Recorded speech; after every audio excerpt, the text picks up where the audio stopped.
तो कल हमने वहां तक पढ़ लिया था। नेक्स्ट हमारा ये जो टॉपिक था इम्यूनाइजेशन, यहाँ से हमें स्टार्ट करना है। तो ये यूनिवर्सल इम्यूनाइजेशन प्रोग्राम देखते हैं इसमें आगे।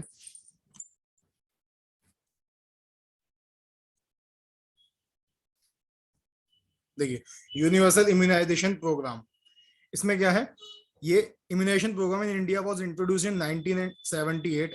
किस नाम से? As expanded programme of immunisation, EPI के नाम से। ठीक है, तो ये चीज थोड़ा सा ध्यान रखना। 1978 में किस नाम से? ईपीआई के नाम से, by the ministry of health and family welfare, government of India. पहले यही मिनिस्ट्री थी हेल्थ की, अब आयुष मिनिस्ट्री अलग हो गई है। देन 1985 में फिर इस प्रोग्राम को क्या किया? मॉडिफाई कर दिया गया। क्या? As universal immunisation programme, UIP. One of the largest health programme in world. क्यों? क्योंकि इंडिया में पॉपुलेशन इतनी ज्यादा है, तो इसलिए लार्जेस्ट हेल्थ प्रोग्राम ये इसलिए बन गया। Ministry of health and family welfare, government of India provide several vaccine लगाई जाती हैं इसके अंदर। अब वो क्या क्या है ये हम देखते हैं। ठीक है, देखो ये पूरा आपका शेड्यूल आ गया है यहाँ पे। इसमें देखो सबसे पहले क्या बताया? At birth bacillus Calmette BCG की oral polio vaccine, hepatitis B, ये सारी चीजें। फिर 6 वीक पे देख लो ये सब किस किस तरीके से लिखे हैं। ओपीवी है, ठीक है, पेंटावेलेंट है, रोटा वायरस वैक्सीन है, आरवीवी है, और ये फ्रैक्शनल डोज ऑफ इनएक्टिवेटेड, इसको आईपीवी बोलते हैं। ठीक है, इनएक्टिवेटेड। देखो आईपीवी की फुल फॉर्म भी आप लोगों से पूछी जा सकती है कि आईपीवी की फुल फॉर्म क्या है। तो उसमें आपको ऑप्शन में क्या देगा? इनएक्टिवेटेड पोलियो वैक्सीन या इंजेक्टेबल पोलियो वैक्सीन। ठीक है, तो ये इसकी फुल फॉर्म क्या है? Inactivated polio vaccine. हाँ है ये इंजेक्टेबल, ये ओरल नहीं है, ये इंजेक्टेबल ही होती है। और ये जो आपकी क्या कहते हैं, इससे पहले देखो ये दिया है, कहाँ पे थे हम? पेंटावेलेंट। हाँ, ये पेंटावेलेंट जो है, इसमें 5 चीजें हैं, इनको नोट कर लेना चाहो तो। Diphtheria, pertussis, tetanus, hepatitis B, और HIV यानी haemophilus influenza B virus. Haemophilus influenza B virus. ठीक, diphtheria, pertussis, tetanus, hepatitis B and HIV, haemophilus influenza B virus. ठीक, उसके बाद में आईपीवी मैंने आपको बताई थी, 2 तरह की वैक्सीन। अच्छा, इसमें डिफरेंस क्या होता है? जो ओपीवी होती है ना आपकी, ये ओरली दी जाती है। तो ये क्या करती है? सबसे पहले माउथ और इंटेस्टाइन, इन 2 जगहों को कवर करती है सबसे मेनली। उसके बाद में ये फिर वहां से तब जाती है ब्लड में।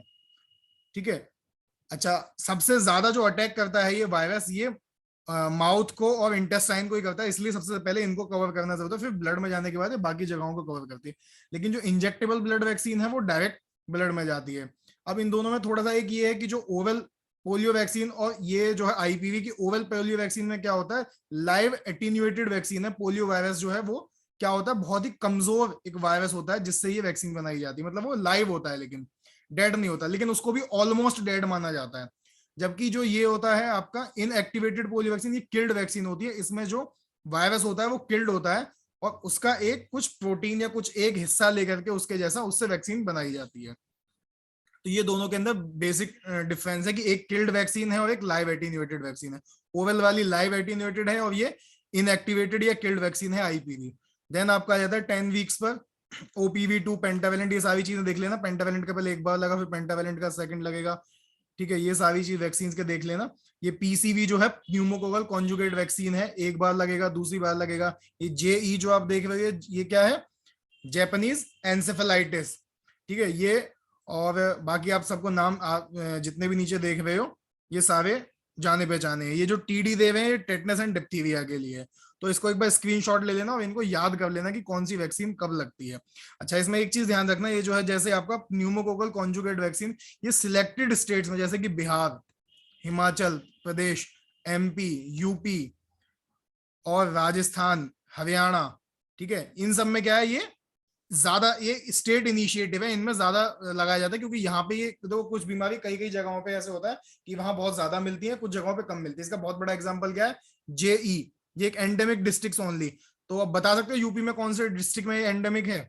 बहुत चला था, इसमें बहुत सारे बच्चे मरे थे, बहुत ज्यादा इसका हाईलाइट हो गया था, मामला मीडिया में भी बहुत ज्यादा चला था। गोरखपुर गोरखपुर। Very good, Gorakhpur.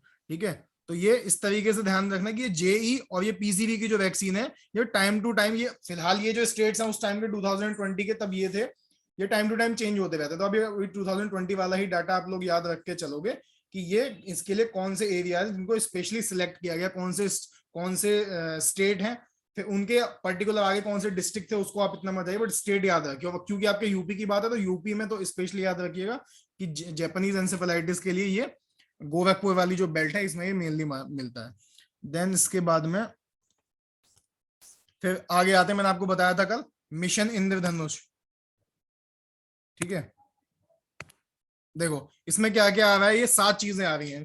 तो क्या क्या है, measles, polio, pertussis, tetanus, TB, diphtheria and hepatitis B. इसको आप एक निमोनिक के बना करके याद कर सकते हो। मेपो, MEPO, आपको बता देता हूं मैं, लिख लेना है इसको,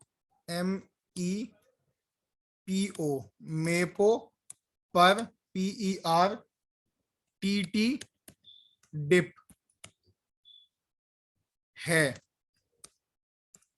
ठीक है। मेपो पर TT डिप है, ठीक है। इससे याद रखेगा आपको, ये याद हो, मेपो में 2 आ गए, मीजल्स और पोलियो, पर से पर्ट्यूसिस, TT से टेटनस एंड टीबी, डिप यानी डिप्थीरिया, है यानी हेपेटाइटिस बी, ठीक। तो ये इसके अंदर आ जाती है। ये जो 7 हैं इनके नाम मुझे पता नहीं क्यों इंट्यूशन है कि यहाँ से एक आध क्वेश्चन जरूर बन सकता है कि इनमें से कौन मिशन इंद्रधनुष में नहीं आता, इस तरीके का। इसके बाद नेक्स्ट आते हैं आगे, देखो फिर आता है मिशन इंद्रधनुष है क्या इसमें। तो देखो, the government of India launch mission Indradhanush on 25th December 2014 to cover children who are either unvaccinated or partially vaccinated against 7 vaccine preventable diseases। ये जो 7 डिसीजेज हैं जिनका भी हमने निमोनिक से याद किया, तो पहले तो एक तो याद रखना कि कब इसको लॉन्च किया गया, 25 दिसंबर 2014 को। और क्या कहा गया इसमें, किन को कवर करने के लिए, कि जो बच्चे या तो बिल्कुल भी वैक्सीनेटेड नहीं हुए, इनको वैक्सीन नहीं लग पाई, या पार्शियली वैक्सीनेटेड हुए कि 1-2 टीका लगा बाद में छूट गया, नहीं लग पाया, तो ऐसे बच्चों को इसमें कवर करना था। अच्छा, ये क्या था इसमें गोल, क्या था कि वैक्सीनेट जितने भी 5 साल से कम के बच्चे उनको 2020 तक वैक्सीन लग जानी चाहिए। इसमें 201 डिस्ट्रिक्ट ऐसे थे जिनको हाईली फोकस किया गया। उन 201 में से भी जो 82 डिस्ट्रिक्ट थे वो यूपी, बिहार, MP और राजस्थान से थे। यानी ये जो 4 स्टेट है, यूपी, बिहार, MP और राजस्थान, इनसे 82 डिस्ट्रिक्ट थे और बाकी बचे हुए 119 डिस्ट्रिक्ट और सबसे थे। तो दीज 200 और इन 101 डिस्ट्रिक्ट्स को भी क्यों सिलेक्ट किया गया, because these 201 district have nearly 50% of all unvaccinated children in country. तो 50% जो था वो इन्हीं 201 डिस्ट्रिक्ट में था, और बाकी सारे जो पूरा इंडिया बच गया, बाकी 50% उसमें। Then the drive was through a catch-up campaign mode. The mission was technically supported by WHO, UNICEF, Rotary International, इन सबने इसको सपोर्ट किया था, ठीक है। तो मेनली आप याद रखना कौन कौन से स्टेट हैं, कितने डिस्ट्रिक्ट हैं, उसके टोटल डिस्ट्रिक्ट कितने, इन 4 स्टेट में से डिस्ट्रिक्ट कितने, 201 डिस्ट्रिक्ट कितने को कवर करते हैं, टारगेट क्या था, मैंने ये सब चीजें गोला कर दी, इनको ध्यान रखना। नेक्स्ट आ जाते हैं इसके बाद में, कि government of India introduced intensified mission Indradhanush, IMI, इसके बाद आया मिशन इंद्रधनुष के बाद नेक्स्ट है ये इंटेंसिफाइड मिशन इंद्रधनुष, ठीक है। इसमें क्या था, यहाँ पे इंटेंसिफाइड मिशन इंद्रधनुष, यहाँ पे देखो, IMI focus on children up to 2 year of age and pregnant woman. देखो इन्होंने क्या बोला कि हमें जो हमारा टारगेट है वहां पे 90% को कवर करना है, और उसमें इन्होंने क्या बोला कि 2 साल के बच्चे, 2 साल से कम एज के बच्चे, 2 साल के अंदर अंदर, और प्रेग्नेंट वुमन जिनका भी रूटीन इम्यूनाइजेशन मिस हो गया है, उनको हमें मेनली टारगेट करना है। जबकि ऐसा नहीं था कि केवल 2 साल तक के बच्चों को ही वैक्सीन लगेंगी और इसके अलावा किसी पे ध्यान नहीं देंगे। इन्होंने बोला कि जो 5 साल तक के बच्चे हैं उनको भी वैक्सीन लगाई जाएंगी, लेकिन मेन फोकस जो था वो 2 साल तक के बच्चों पे था और प्रेग्नेंट वुमन पे था। तो ये चीज ध्यान रखना यहाँ पे कि जो मेन फोकस था ये इंटेंसिफाइड मिशन इंद्रधनुष का, वो किस पे था, 2 साल तक के बच्चे और प्रेग्नेंट वुमन पर, ठीक। इसके बाद में आ जाते हैं आगे, इंटेंसिफाइड मिशन इंद्रधनुष ये होता, अच्छा इसमें लगाई कैसे जाते हैं, ठीक है। तो ये देखो 7 working days starting from 7th of every month, किसी हर महीने की 7 तारीख से स्टार्ट हो जाता है और 7 दिन तक ये लगते हैं। और उन 7 दिन में क्या क्या नहीं होता, कोई भी अगर मान लो संडे आ गया या कोई और छुट्टी आ गई तो वो उसमें काउंट नहीं होती। बाकी रूटीन इम्यूनाइजेशन का अगर मान लो कोई दिन है वो भी उसमें काउंट नहीं होगा। तो इन सब के अलावा, इन सबको छोड़ करके 7 दिन तक वैक्सीन इसमें लगती हैं, 7 तारीख से स्टार्ट होती है। तो ये देखो एक संडे तो आना ही आना है, तो ये 14 पे तो कभी खत्म हो ही नहीं सकता, मिनिमम 15 पे होगा, 16 पे भी हो सकता है, 17 पे भी हो सकता है, 18 पे भी, मतलब बढ़ सकता है, लेकिन मिनिमम ये 8 दिन तो इसको लगेंगे ही, ठीक। इसके बाद आगे आते हैं नेक्स्ट, देखो जननी सुरक्षा योजना। तो जननी सुरक्षा योजना के बारे में देखते हैं। इसमें क्या है कि जननी सुरक्षा योजना is a safe motherhood intervention under the national rural health mission. Being, नाम से पता चल रहा है कि जो जननी है उसकी सुरक्षा के लिए यहाँ पे चीजें की गई हैं। कब लॉन्च किया गया था इसको, तो एक तो डेट देख लेना, 12 अप्रैल 2005। ठीक है, इसमें क्या होगा, it integrates cash assistance with delivery and post delivery के। अब देखो यहाँ पे अभी आपको आ जाएगा, इसमें पैसे देने की बात हुई है, कैश असिस्टेंस की कैसे कैसे है वो आगे भी मैं आपको दिखाऊंगा एक टेबल अगली स्लाइड में। लेकिन उससे पहले कुछ डेफिनेशन है, इनको नोट कर लेना। आशा, ए क्रेडिटेड सोशल हेल्थ एक्टिविस्ट, ये नोट कर लेना आशा की फुल फॉर्म। ठीक है, effective link between government and poor pregnant woman, इसको आशा को रखा गया है। इसका नाम था एक्रेडिटेड सोशल हेल्थ एक्टिविस्ट। ये क्या, गवर्नमेंट और पुअर प्रेग्नेंट वुमन के बीच में एक लिंक थी, ये एक लिंक बनाई गई। ठीक है, इनको जोड़ो, गवर्नमेंट की योजना लोगों तक पहुंचाओ, लोगों को अवेयर करो। Each beneficiary registered under this योजना शुड हैव JSY कार्ड, होता है इनका एक जननी सुरक्षा योजना card, along with a MCH card. MCH क्या है, MCH का मतलब है mother and child protection card. ये MCH कार्ड जो है इसका फुल फॉर्म है mother and child protection card. इसके बाद आशा, ये जो है AWW, ये याद रखना, ये एक शॉर्ट फॉर्म है किसकी, आंगनवाड़ी वर्कर। आंगनवाड़ी वर्कर की शॉर्ट फॉर्म है। Any other identified link worker under the overall supervision of the ANM and the MO, यानी मेडिकल ऑफिसर हो गया। ANM जानते हो ना, ANM की फुल फॉर्म क्या है, ऑक्सिलरी नर्स मिडवाइफरी।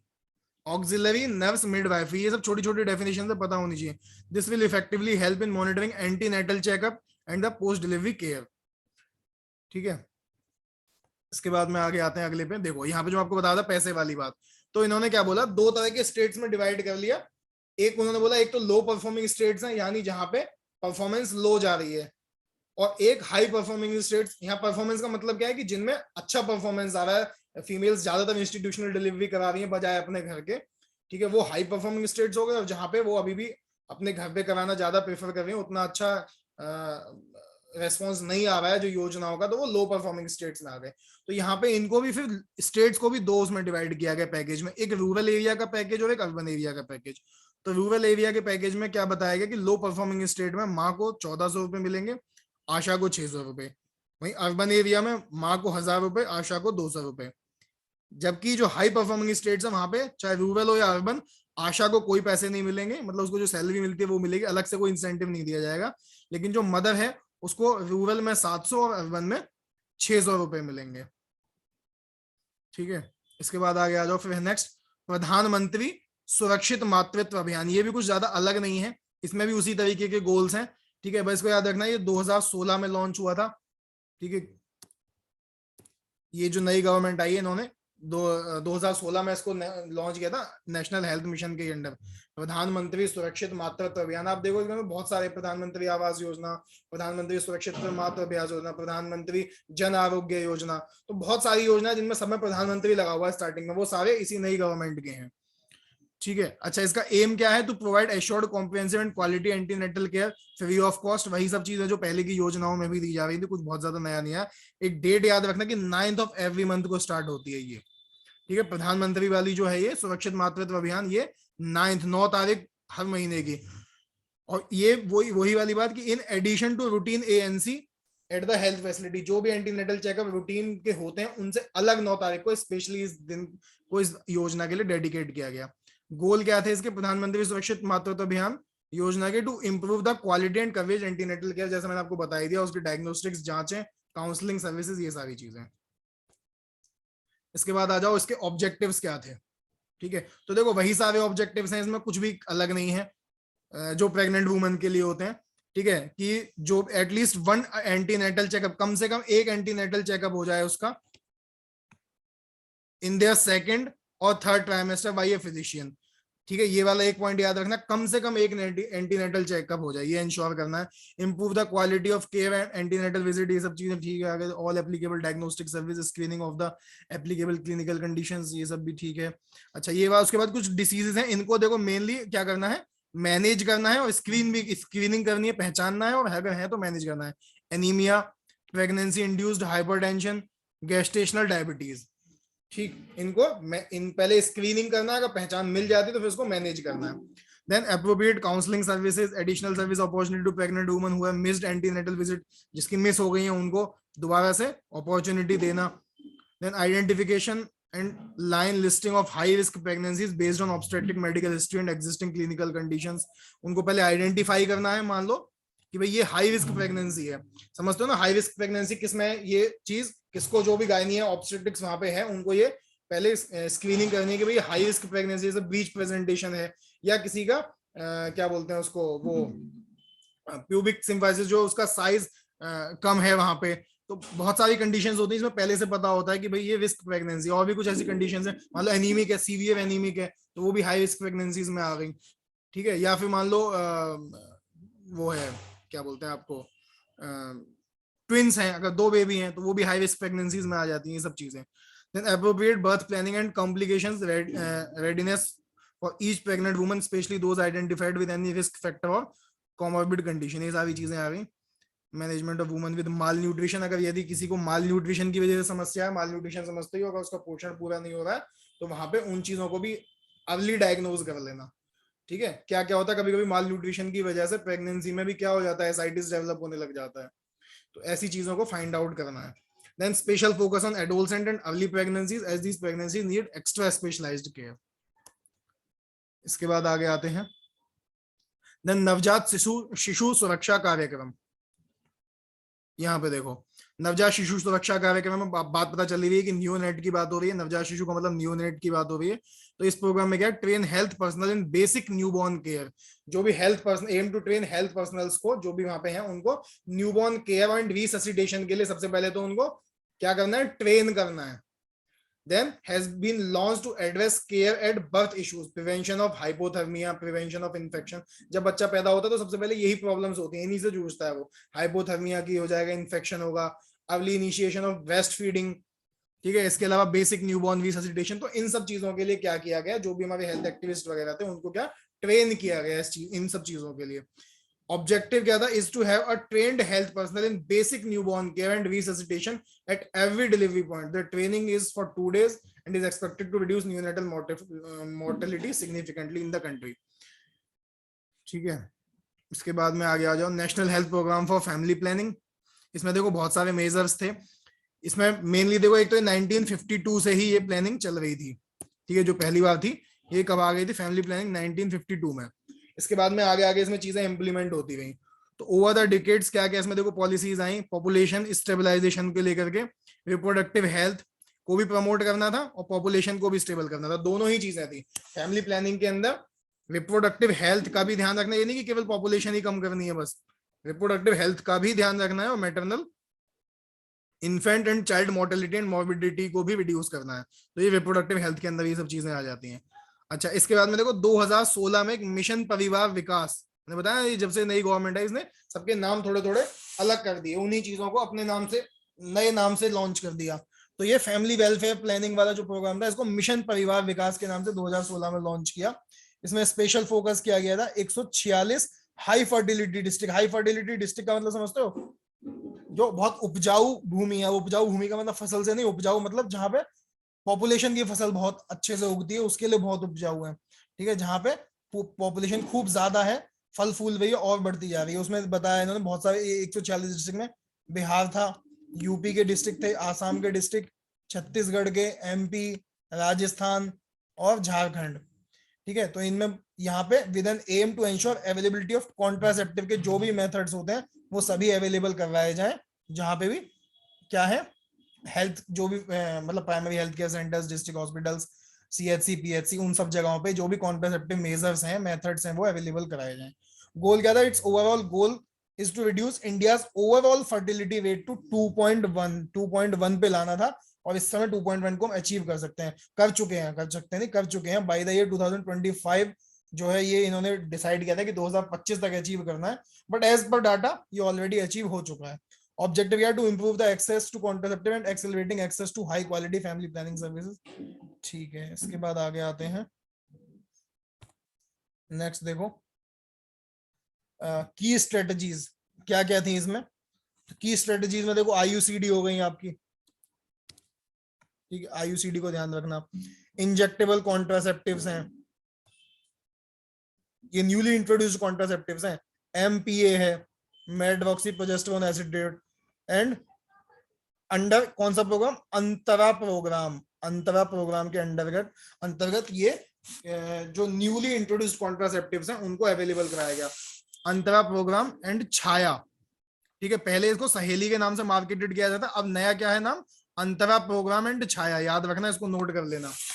अच्छा, इसमें क्या क्या है, emphasis on spacing methods like IUCD, PPIUCD, ठीक है, इसके अलावा strengthening community based distribution of contraceptive by involving ASHA को, ठीक है, और जो BCC का मतलब यहाँ पे होता है बिहेवियर चेंज कम्युनिकेशन, ठीक है, for enhancing demand and creating awareness on family planning. तो इन सबको इन्वॉल्व किया इसमें कि भाई आप लोग जाओ और लोगों को क्या करो, अवेयर करो, उनसे थोड़ा फैमिलियर हो, और जो भी कॉन्ट्रासेप्टिव मेजर्स हैं उनको ये यूज करने के लिए उनसे बात करो, उनको अवेयर करो, एक इन्वॉल्वमेंट अपनी वहां पर करो। Availability of a fixed day static service और एट ऑल फैसिलिटीज, जहां पे भी जो भी हेल्थ केयर फैसिलिटीज हैं सेंटर से, वहां पे फिक्स्ड डे कर दिया कि इस दिन ये सर्विस इसके लिए मिलेगी। मान लो किसी को भी IUCD लगवाना है या कोई और किसी भी कॉन्ट्रासेप्टिव मेजर से रिलेटेड कोई भी हेल्प चाहिए, तो वो एक फिक्स्ड डे प्रोटोकॉल के अंतर्गत उस पर काम किया गया।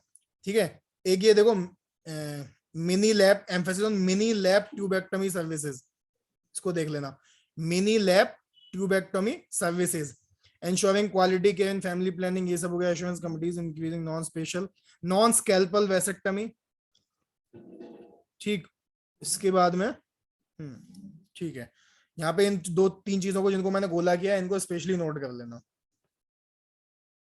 देन इसके बाद आगे आते हैं national nutritional programmes.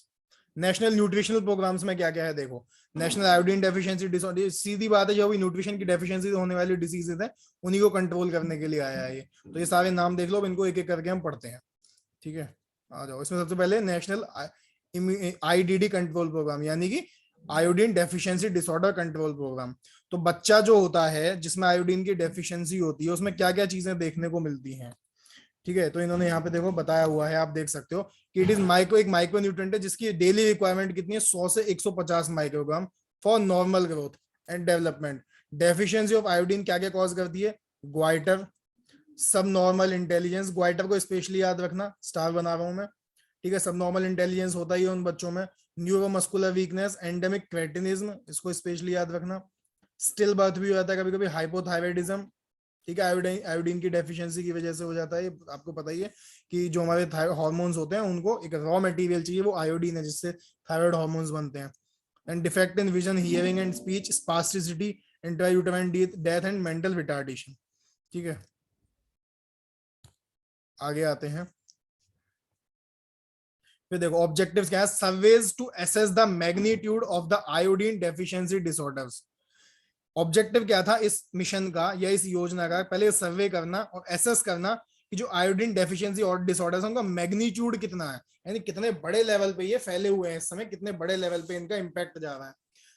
Then supply of iodated salt in place of common salt, common salt जो होता था उसकी जगह पे आयोडीन सॉल्ट आता था। बचपन में आपने देखा होगा बहुत एक ऐड आता था एक बच्चे का टीवी पे, ठीक है, कि अगर डॉक्टर ने बोला कि मैं भी सब बच्चों की तरह नॉर्मल हो सकता था, उसके गले में आपने देखा होगा बड़ा सा वो घेंगा होता है, ग्वाइटर होता है, तो बोलता है कि मैं भी तुम्हारी तरह नॉर्मल हो सकता था अगर मेरी माँ ने उस समय पे आयोडीन नमक खाया होता। एक ऐड आता था बचपन में टीवी में, तो ये वही वाली चीज है।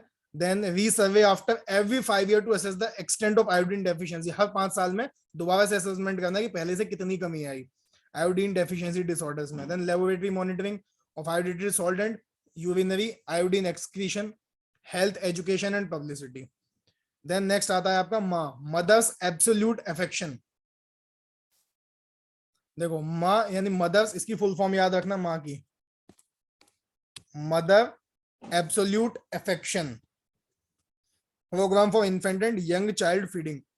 इसमें क्या था, mother's absolute affection is a nationwide programme to bring undiluted focus on promotion of breast feeding, promotion of breast feeding.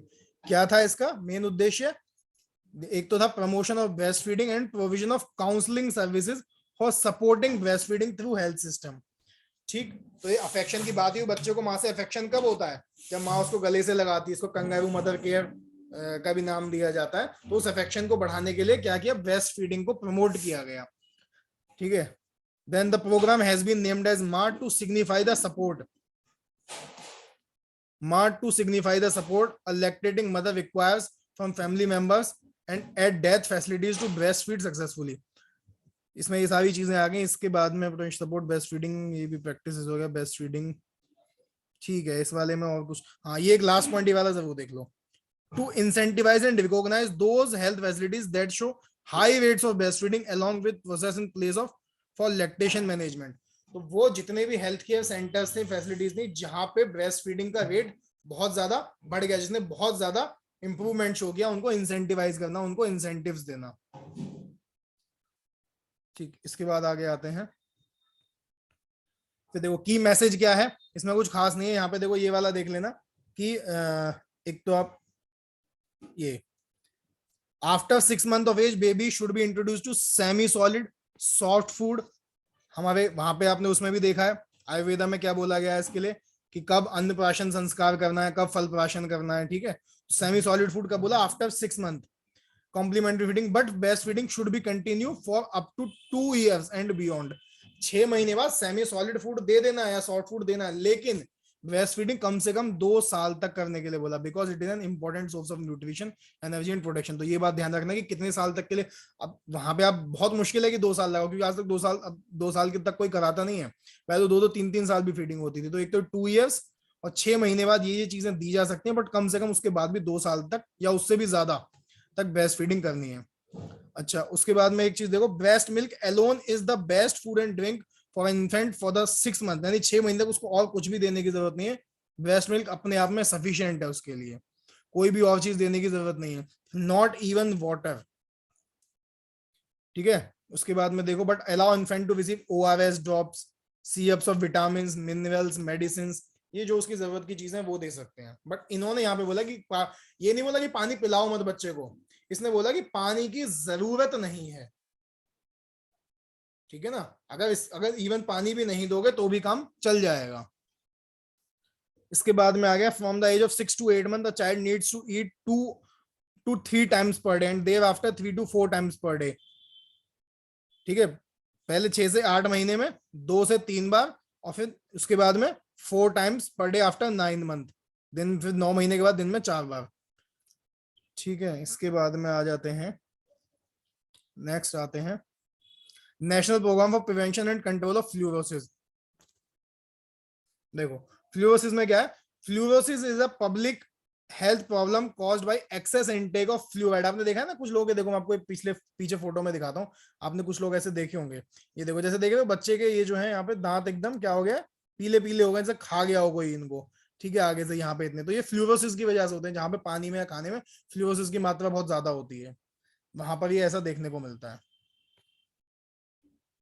ठीक है। आगे आ जाते हैं, तो क्या है यहाँ पर कि fluorosis is a public health problem caused by excess intake of fluid through drinking water, food products, industrial emission over a long period, ठीक है। वहां पे कोई ऐसी इंडस्ट्री है जिसमें से बहुत ज्यादा फ्लूरोसिस निकल रहा है, तो वहां के पानी में भी मिल जाएगा वो, वहां की हवा में भी मिल जाएगा, जो वहां के आसपास खेत खान खलिहान होंगे उनमें भी मिल जाएगा वो। तो उसके इफेक्ट इस तरीके से लोगों पर, जो वहां की जनरल पब्लिक होती है उस पर आने लगता है। आप देखोगे जब ये किसी एरिया में होता है तो ये नहीं कि किसी किसी को होता है, और मोस्टली सबको ही होता है ये फिर, ठीक है। हमारे यहाँ पे आप अगर देखोगे यूपी में भी, तो जो इधर वाले जिले हैं शामली, बागपत, बड़ौद, बिजनौर, यहाँ पे बहुत मिलता है ये, ठीक है, शामली, बागपत, बड़ौद वाली साइड में।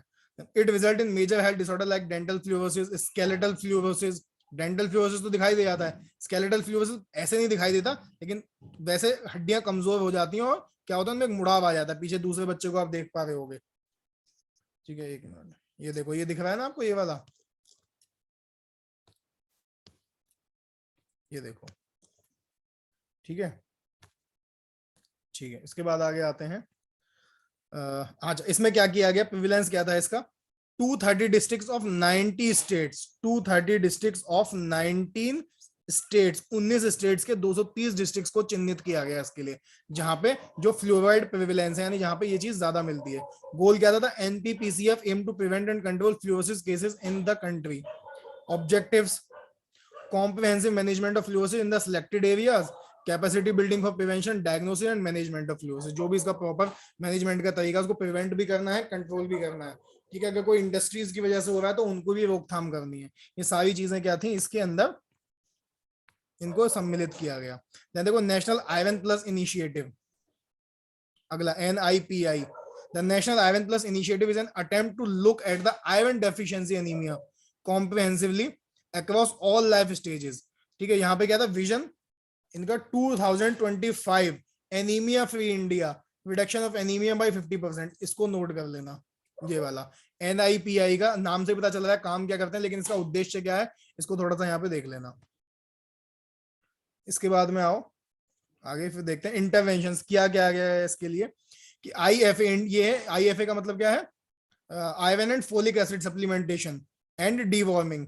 BCC मैंने आपको एक चीज बताई थी, बिहेवियर चेंज कम्युनिकेशन, यानी कि वहां पे जो वहां की कम्युनिटी है उसकी जो सोच है उसमें बदलाव लाना।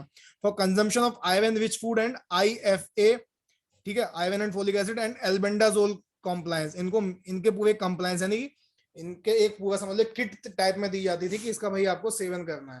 ठीक है, जो खाना खाना है वो भी आयरन रिच होना चाहिए, उसके अलावा एडिशनल में आयरन एंड फोलिक एसिड लेना, एल्बेंडाजोल भी लेना है।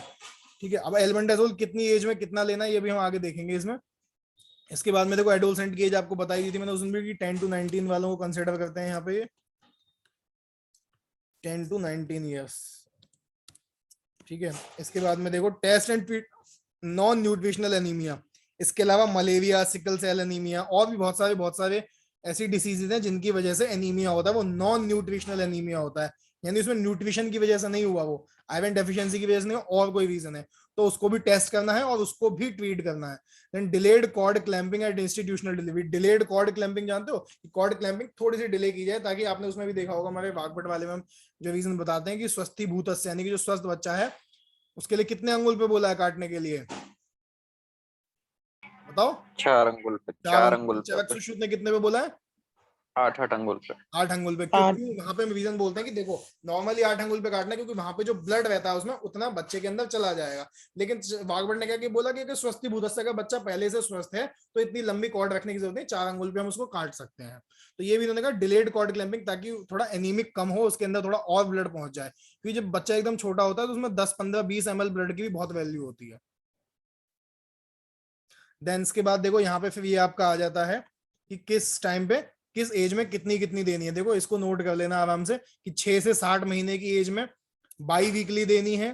ठीक है, 5 से 10 साल की एज में weekly through the period of 5 to 10 years, 10 साल से 19 साल की एज में ये भी वीकली देनी है through the period by annual deworming. ठीक है, जो एल्बेंडाजोल है वो बाई एनुअल यानी साल में 2 बार देनी है। ठीक है, देखो इसमें भी बाई एनुअल, ये देखो by annual deworming, by annual deworming. और जो आयरन एंड फोलिक एसिड है वो वीकली है, वो वीकली है, जबकि 6 से 60 महीने तक की एज में ये बाई वीकली यानी हफ्ते में 2 बार। और deworming for children 12 months and above, जो 12 महीने या उससे ज्यादा के बच्चे हैं उनमें डीवॉर्मिंग करनी है एक बार। Then pregnant and lactating women में भी देख लो, एक टैबलेट डेली लेनी है 180 दिन तक, एक टैबलेट डेली प्रेग्नेंट और लैक्टेटिंग वुमेन में। कब? After the first trimester at 14 to 16 week of gestation, to be repeated for 180 day postpartum। ठीक है, 180 दिन ये और पोस्टपार्टम 180 दिन बाद तक, ये इस तरीके से देनी है इनको। देन वुमन रिप्रोडक्टिव एज में इसकी डोज, ये डोज थोड़ा देख लेना कि 100 mg से 500 mg, 100 mg से 500 mg, तो एडल्ट डोज ये है। ठीक है, चाहे 10 से 19 साल की बात हो, प्रेग्नेंट वुमन की बात हो, या फिर लैक्टेटिंग वुमन की बात हो, या रिप्रोडक्टिव एज की बात हो, लेकिन 5 से 10 साल की एज में इसकी डोज अलग है, 45 mg iron and folic acid की और 400 माइक्रोग्राम फोलिक एसिड की, 45 mg इसकी आयरन की। ऐसे ही 6 से 60 महीने में 20 mg एलिमेंटल आयरन की एंड 100 माइक्रोग्राम फोलिक एसिड की। ठीक है, इनको करने के लिए ये भी देखो यहाँ पे बताया कि कब आशा कराएंगे, कहाँ ANM कराएंगे, कहाँ आंगनवाड़ी कराएंगे, तो ये इतना ज्यादा इंपॉर्टेंट नहीं है, बट ये रेजीम और इंटरवेंशन ऑफ डोज और एज ग्रुप, ये तीनों चीजें जो है ये ज्यादा इंपॉर्टेंट है, इनको थोड़ा सा ध्यान रखना। ठीक है, इसके बाद में डिवॉर्मिंग, तो यहाँ पे डिवॉर्मिंग में देख लो नेशनल डिवॉर्मिंग डे कब है? फरवरी 2015 में, फरवरी 2015 को नेशनल डिवॉर्मिंग डे होता है, इसको याद रखना। Is a single fix day approach to treat intestinal worming infection in children 1 से 19 साल की एज के, and is held on 10 February and 10 August each year. ठीक है, फरवरी 2015 में इसको लॉन्च किया गया था, और क्या कहा गया नेशनल डिवॉर्मिंग डे? एक तो 10 फरवरी को और एक 10 अगस्त को हर साल में डीवॉर्मिंग कराई जाती है, स्कूल में भी जा करके ये जो है मेडिसिन दी जाती है। एम क्या है इसका? टू क्रिएट STH का मतलब समझते हो आप लोग? Soil transmitted helminth. ठीक है, most effective and low cost